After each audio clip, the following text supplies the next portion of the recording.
mensaje tiene que ver con un minuto después de tu muerte. Y quiero que hablemos un poco acerca de eso en medio de esta celebración tan llena de tradición para nosotros como mexicanos. Pero déjame poner las cartas sobre la mesa, como decimos. Mira, no quiero hablar acerca de si está bien o no ser parte de una celebración como esta. Es decir, no quiero entrar en ese tipo de detalles o hasta dónde como cristianos debemos de involucrarnos. Entonces, no quiero hablar acerca de eso. Entonces, si te comiste un pan de muerto, pues está bien, no te voy a decir que es pecado. Si te pintaste como Catrina, tampoco voy a entrar en ese punto. Quiero que, más bien pretendo que en vez de hablar de esos aspectos, quisiera que fuéramos un poco más profundo, que fuéramos un poco más allá de lo que tiene que ver con todas estas cosas que hacemos como tradición, que en estos días nos vimos inundados a través de las escuelas y cosas como esas. Y una de las cosas que venían a mi mente es que una de las virtudes, una de las cosas que presumimos como mexicanos de una tradición como el Día de Muertos es que nos burlamos de la muerte, ¿no es cierto? Y los mexicanos somos bien machos y no, la muerte, les hacemos calabritas y nos burlamos de ella. Es una celebración la muerte y lo tomamos a broma. Pero la verdad es que en lo profundo de nuestro corazón hay un enorme temor y una gran duda. Pregúntale a cualquiera y a ninguno de nosotros nos gusta hablar de la muerte. Yo creo que a todos nos pasa lo mismo, ¿no es cierto? A nadie nos gusta hablar de, cuando me muera, quiero que hagan esto o el otro. Entre los esposos, ¿no? Es una plática a veces. Esa plática tóxica. Y si me muero, ¿te casarías con quién te casarías? ¿Con quién te vas a casar? Pero al final, a nadie nos gusta hablar de la muerte. Cuando lo tomamos en serio, por lo general decimos, no hablemos de eso.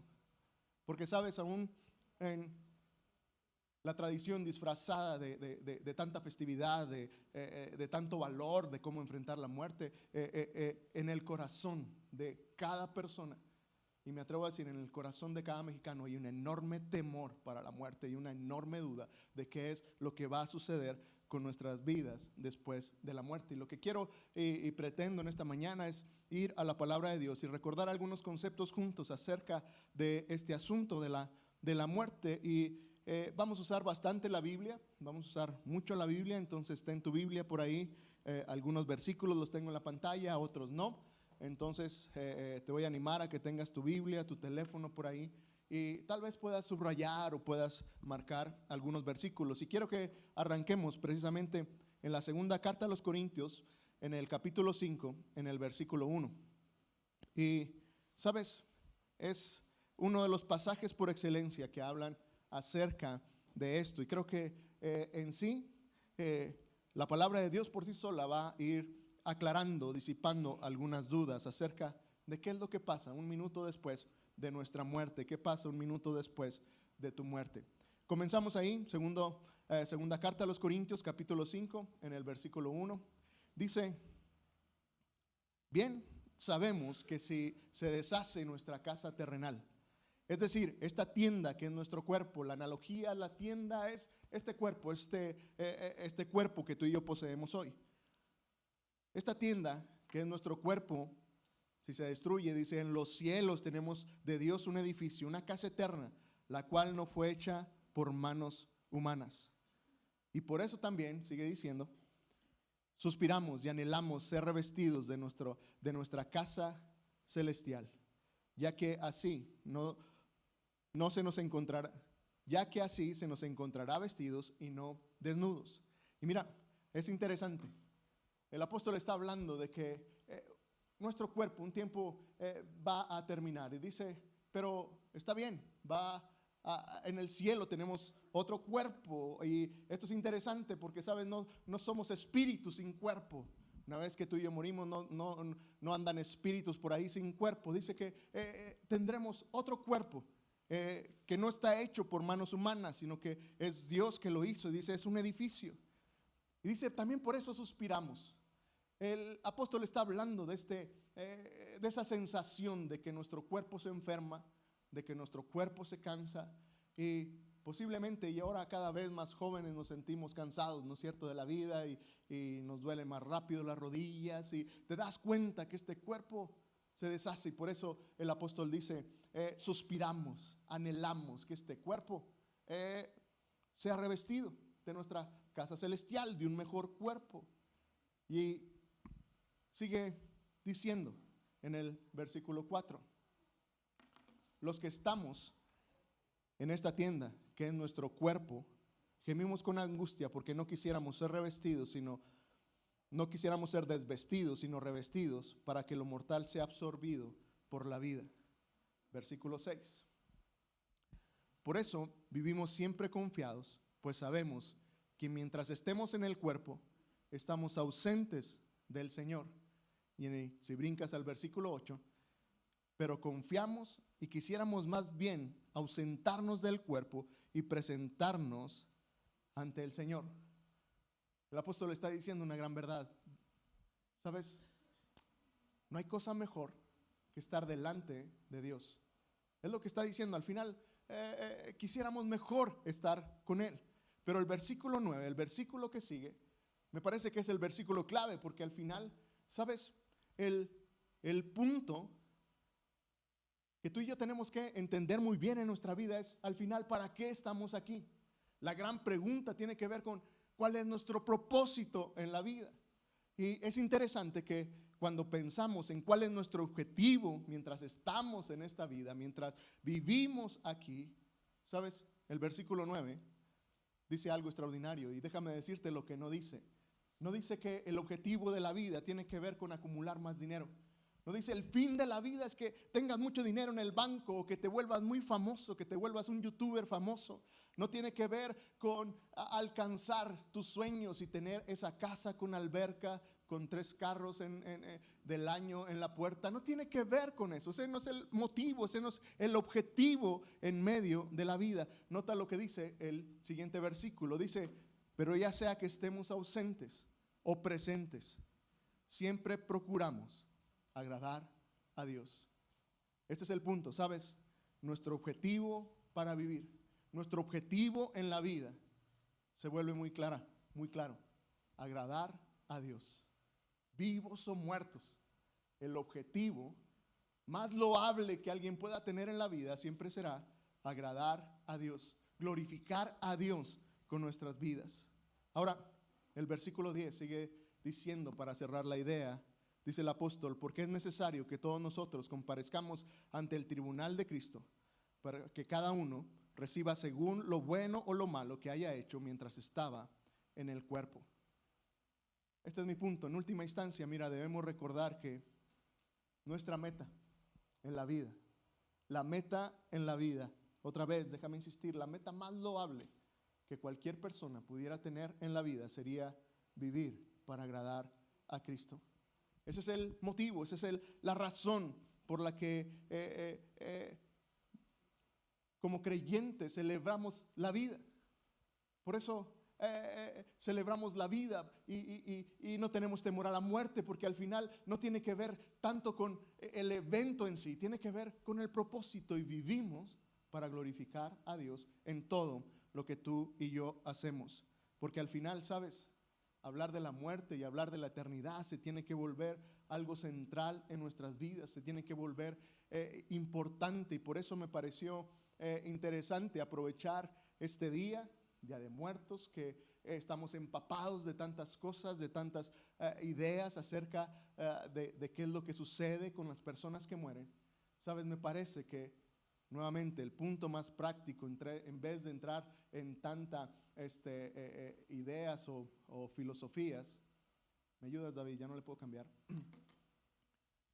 Tiene que ver con esto, mira, hablar acerca de la eternidad se vuelve tan trascendente porque lo que crees sobre la eternidad determina cómo vivimos hoy. Por eso me parece que el meollo del asunto acerca de hablar de la muerte en medio de una celebración como el Día de Muertos no tiene que ver con si comemos pan de muerto o no, si vamos al panteón o no. entraríamos en todos estos dilemas. eh, y, y me parece que se vuelven importantes y está bien. Pudiéramos hablar de ellos, pero me parece que esto es mucho más importante. Hablemos de la eternidad, porque lo que tú y yo creamos de la eternidad determina cómo vivimos el día a día. Este es mi punto. Mira, si crees que eres un accidente en medio de la vida, si crees que todo se termina aquí, si tú has creado una filosofía en tu mente y en tu corazón de que no, pues ya todo se acaba aquí, te mueres y ya no pasa nada. Si tú crees que todo se termina aquí, entonces, ¿sabes? Esa idea de lo eterno, pensando en que ya no hay nada más después de esta vida, es que ya no hay nada más de eso. ¿Sabes lo que resulta? Resulta en una vida llena de egoísmo. Aquellos que piensan que todo se termina aquí, entonces, ¿sabes? Lo que se centra la vida es en uno mismo. Porque al final, si ya no hay nada después de esta vida, entonces vivamos para los placeres de este mundo, vivamos para satisfacer cada anhelo y cada deseo de nuestro corazón. Pero por el contrario, tú crees que has sido creado por un Dios que gobierna el universo, que te dio forma, que te dio propósito, y que el propósito de Dios en medio de tu vida es que le glorifiques en medio de tu vida. Entonces, sabes, eso cambia tu manera de vivir. Hay un objetivo más allá de esta vida. Hay algo por lo cual vivir de una manera distinta en medio de este mundo. Porque lo que creemos acerca de la eternidad, créeme, determina cómo vivimos hoy. La Biblia, al hablar de la eternidad, es de que, ¿sabes? Tú y yo viviremos en algún lugar por la eternidad. Evidentemente nuestro cuerpo dejará de existir, dejará de funcionar, pero para la Biblia solo hay dos lugares en los que una persona puede pasar la eternidad. Y solamente hay estos lugares, no hay un lugar intermedio, no hay un lugar que puedas tú imaginar distinto. La Biblia es bien clara, dice que solamente existe el infierno y el cielo. Y otra vez, ¿sabes?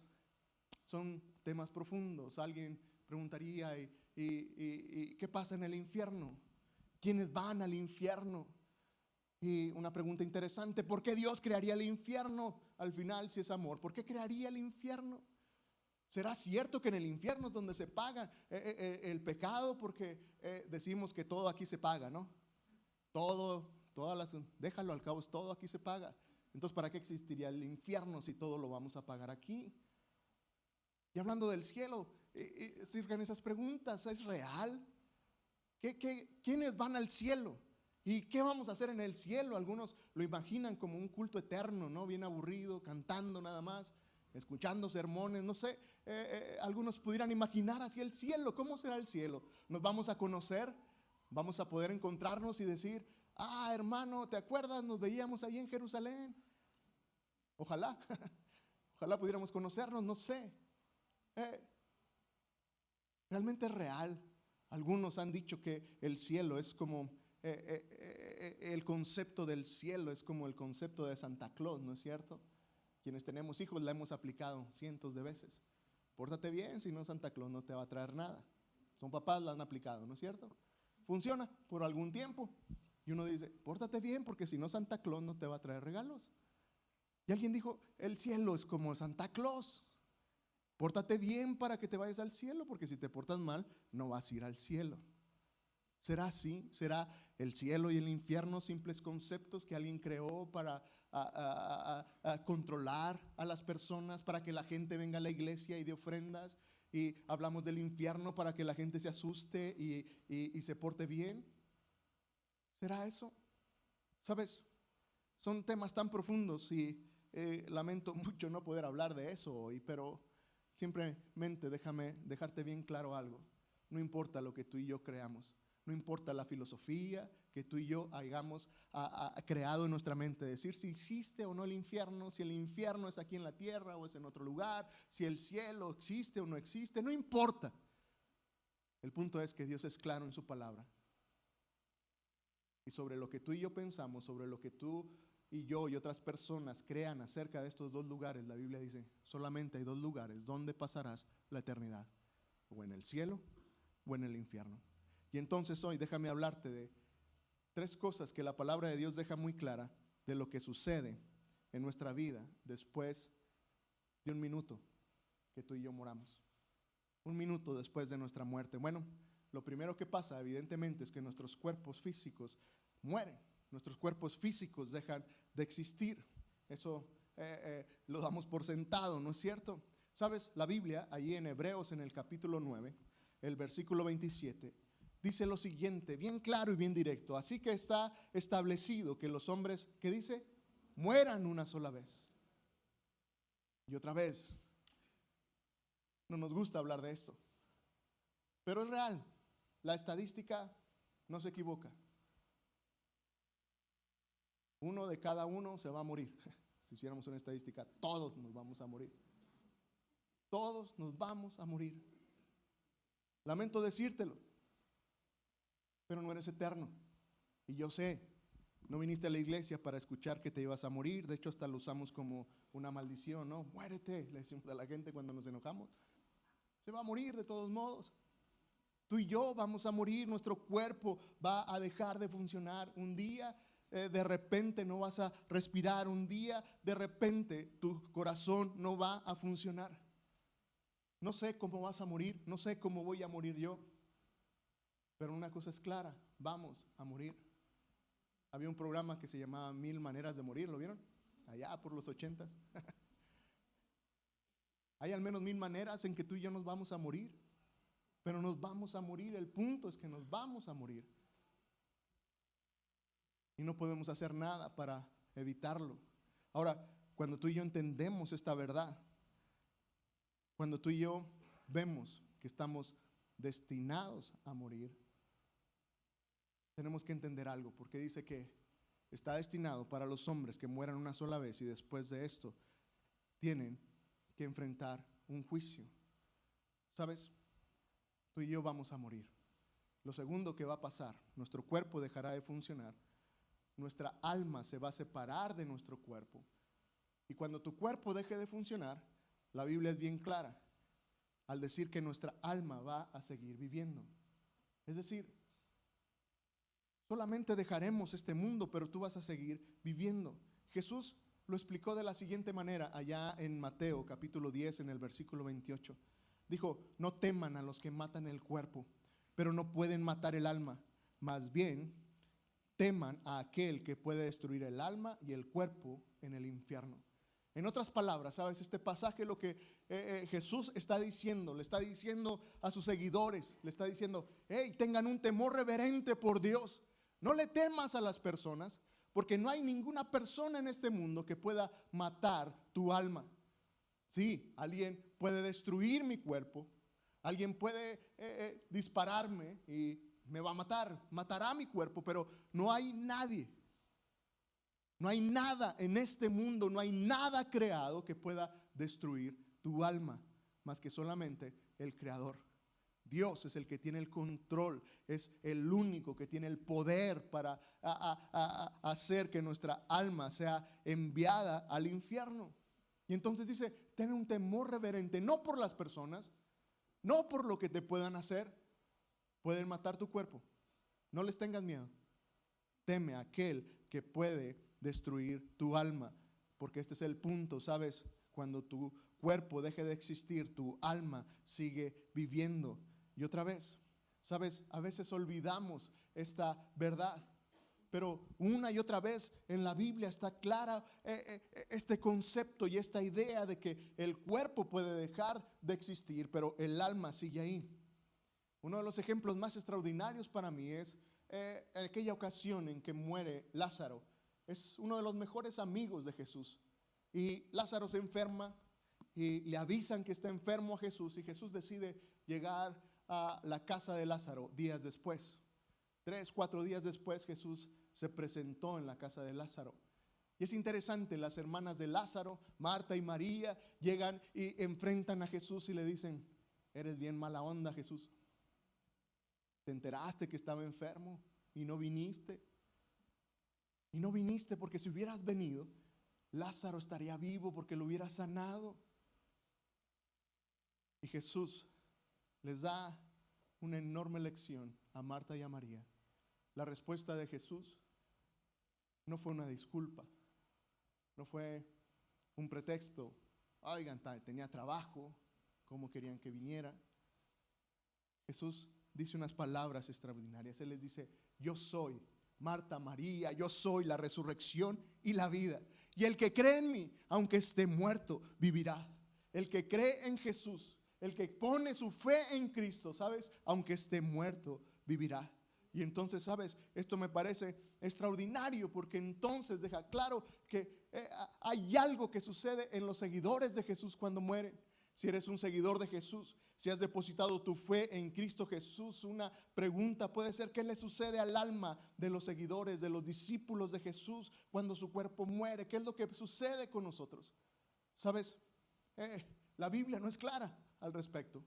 No hay una teología, una enseñanza bien fundada de poder decir qué es lo que sucede. Pero hay destellos de algunas cosas. ¿Recuerdas cuando Jesucristo fue crucificado? Él estaba acompañado por dos malhechores, dos hombres que merecían la muerte, dos hombres que estaban siendo crucificados por lo que habían hecho. Algo muy malo hicieron, tal vez le quitaron la vida a alguien, tal vez abusaron de alguien, algo hicieron que merecían una muerte de cruz. Y recuerdan, mientras están ahí, uno de los ladrones injuriaba a Jesús y le decía: hey, pues si tú eres el Hijo de Dios, bájate, y de pasada me bajas a mí también, si eres tan poderoso. Pero ¿recuerdas la escena? ¿Recuerdas lo que sucede con el otro que estaba ahí? Él, en vez de retar a Jesús, él pidió misericordia. Y entonces le dice Jesús: Jesús, por favor, ten misericordia.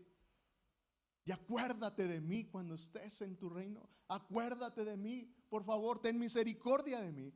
Y hay un destello extraordinario, ¿sabes? La respuesta de Jesús para ese hombre, a que en aquella ocasión Jesús le dijo: en verdad te digo que hoy, cuando tu cuerpo deje de existir, cuando tu corazón deje de latir, cuando tu cuerpo no funcione por estar en una cruz, te prometo que hoy estarás conmigo en el paraíso. Y hay un destello de lo que sucede con aquellos seguidores de Jesús. ¿Cómo es el paraíso? No lo sé. No sé exactamente dónde está eso, no sé exactamente cómo está, pero sí sé una enorme verdad y que queda muy clara. Lo que sí sabemos es que, ¿sabes? Es mucho mejor estar con Cristo que estar en este mundo y en esta tierra. No hay ningún otro lugar mejor que estar con Jesucristo en la eternidad. Pablo lo llevó al nivel de decir: no sé qué escoger. Y si lees allá en Filipenses capítulo 1, el versículo 20, a partir del 20, Pablo está con esta disyuntiva de decir: sabes, tengo un enorme anhelo en mi corazón, pero no sé qué es mejor. Si estar en la presencia de Dios, dejar este mundo, morirme para estar con Cristo, o permanecer aquí. Porque si mi vida es de ánimo y si mi vida trae fruto al ministerio, Pablo dice en estos versículos: no sé qué escoger. Dice: por ambas cosas me encuentro en un dilema, pues tengo el deseo de partir y estar con Cristo, lo cual es muchísimo mejor, pero quedarme en la carne es más necesario por causa de ustedes. Pablo tenía algo muy claro: estar con Cristo es mucho mejor. ¿Sabes?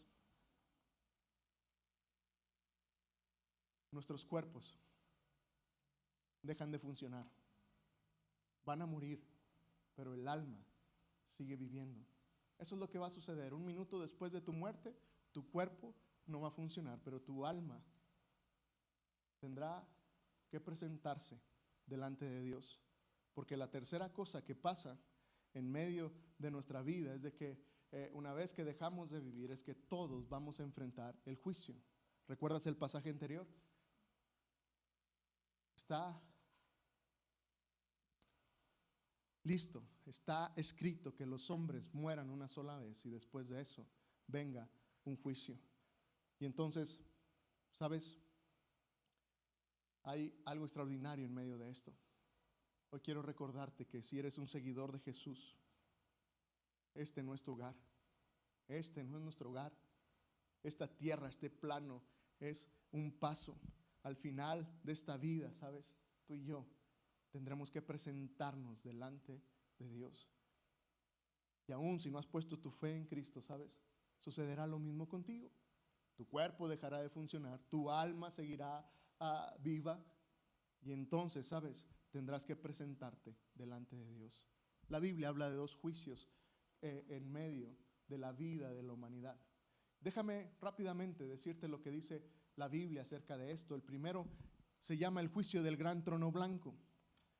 Y todos los eruditos, todos los comentaristas de la Biblia, los estudiosos de la Biblia, están de acuerdo en que este juicio, denominado el gran juicio del trono blanco, es solo para aquellos que no son creyentes, para aquellos que nunca depositaron su fe en Jesucristo, aquellos que decidieron en la vida decirle no a Jesús y confiar en sus propias fuerzas, en su propia sabiduría para vivir la vida.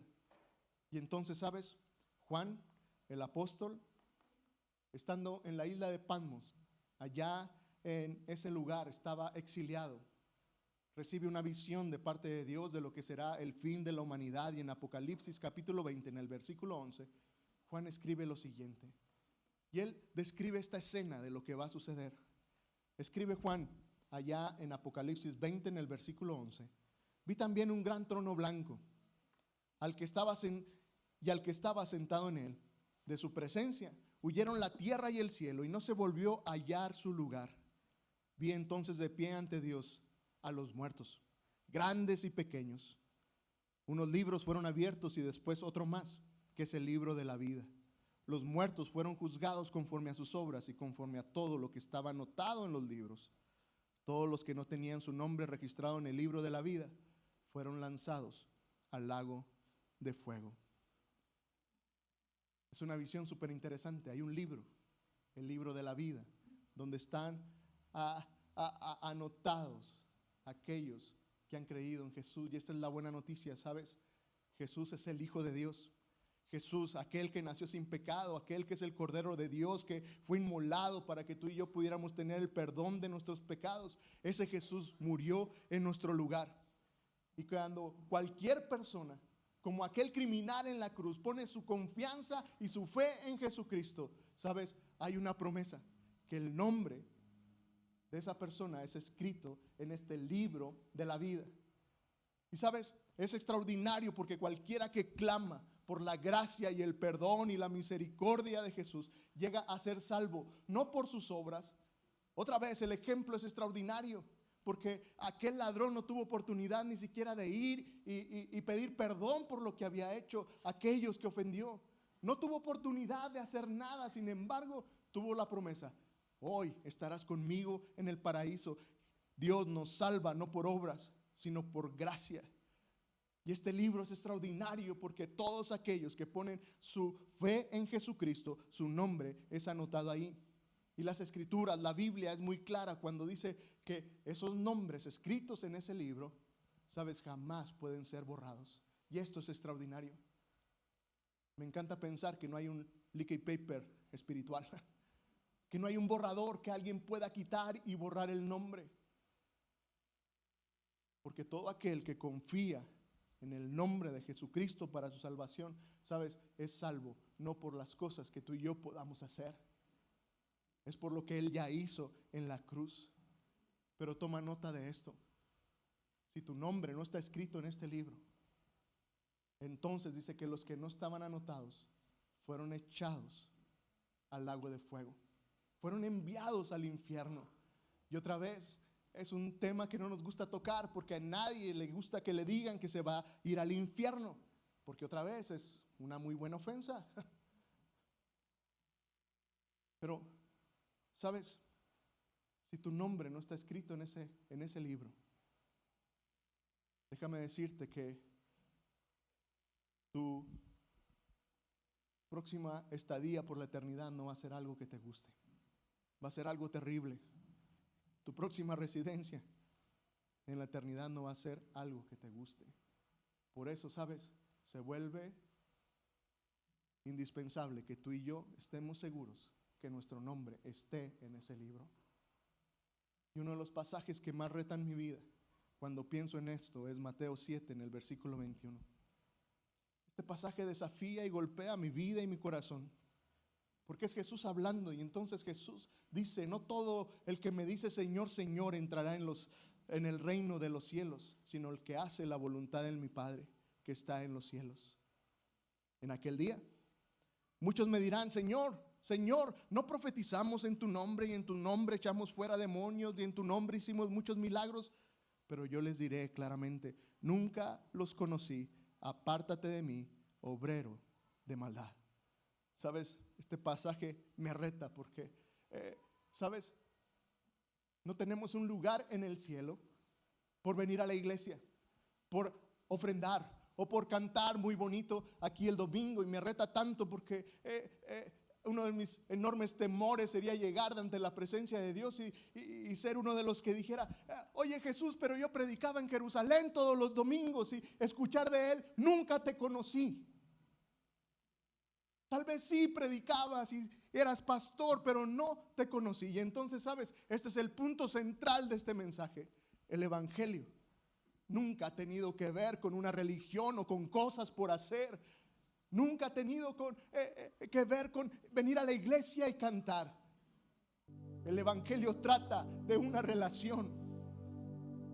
Y si tú no tienes esa relación con Jesús, no importa que no hayas faltado ningún domingo, pero si no eres conocido por Él, no tendrás un lugar con Él en el cielo. Y sí, podrás decir: pero ofrendé cada domingo, Jesús. Pero Jesús, mis papás eran líderes de la iglesia. Pero sabes, el evangelio nunca ha sido un cumplimiento de normas, un cumplimiento de reglas, de cómo vestir, de qué lugares ir, de qué tomar y qué no tomar, de cómo hablar y cómo no hablar, de cómo peinarte o cómo comportarte. El evangelio jamás ha tenido que ver con un comportamiento.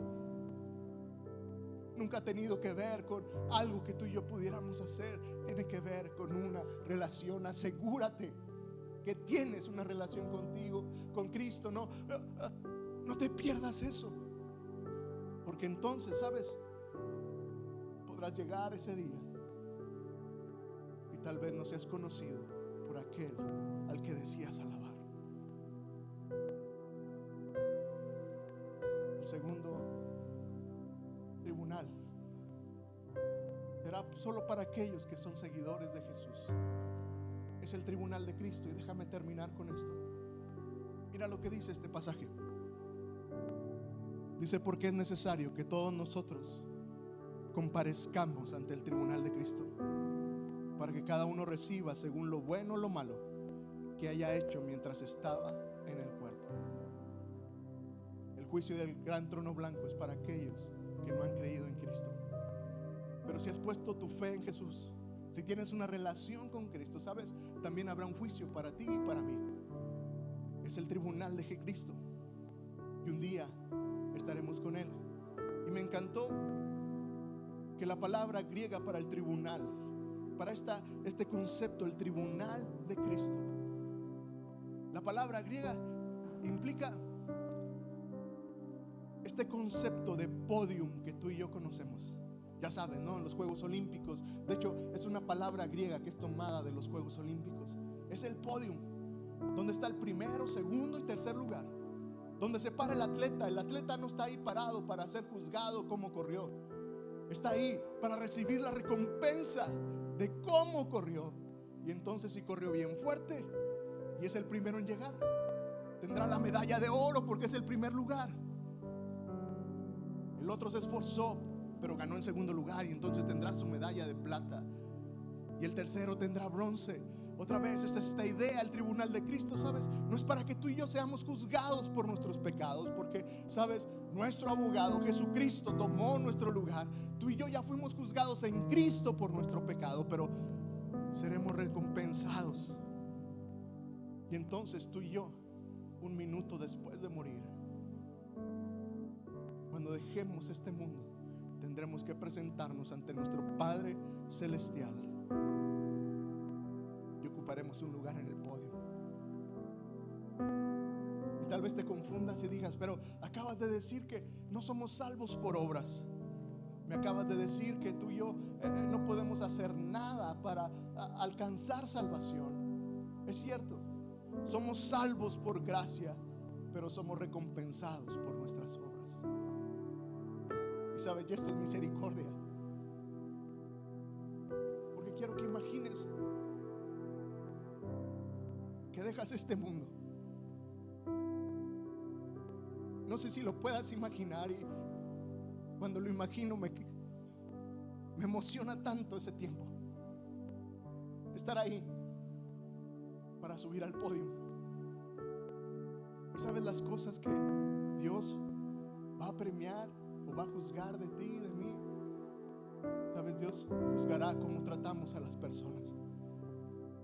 Y Dios va a premiar a aquellos siervos buenos, aquellos de los cuales Él dijo: estuve desnudo y me vestiste, tuve sed y me diste de beber, estuve en la cárcel y me buscaste.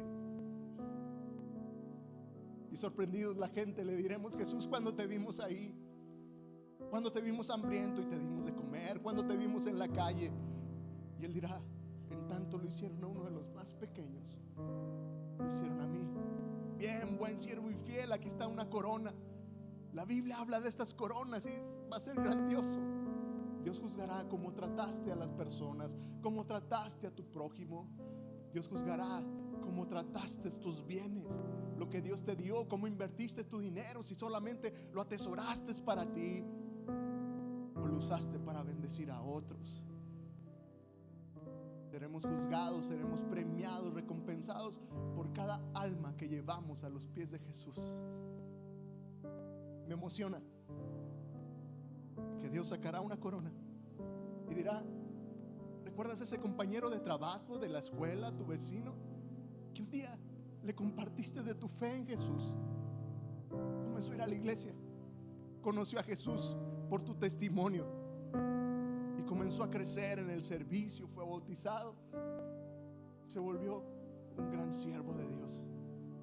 Felicidades, buen siervo. Aquí está tu corona por todos aquellos que creyeron en mí, por tu testimonio y por tu palabra. Y será grandioso. Pero me parece que es una de las coronas menos codiciables de los creyentes. No queremos hablar a otros, pero habrá un premio para eso. Tal vez llegará un día en que estaremos ahí para ocupar un lugar en el podio. Habrá una corona para ti y para mí en medio de lo que tú y yo hicimos. Otra vez, sabes, me parece que lo que creemos acerca de la eternidad determina nuestra vida hoy.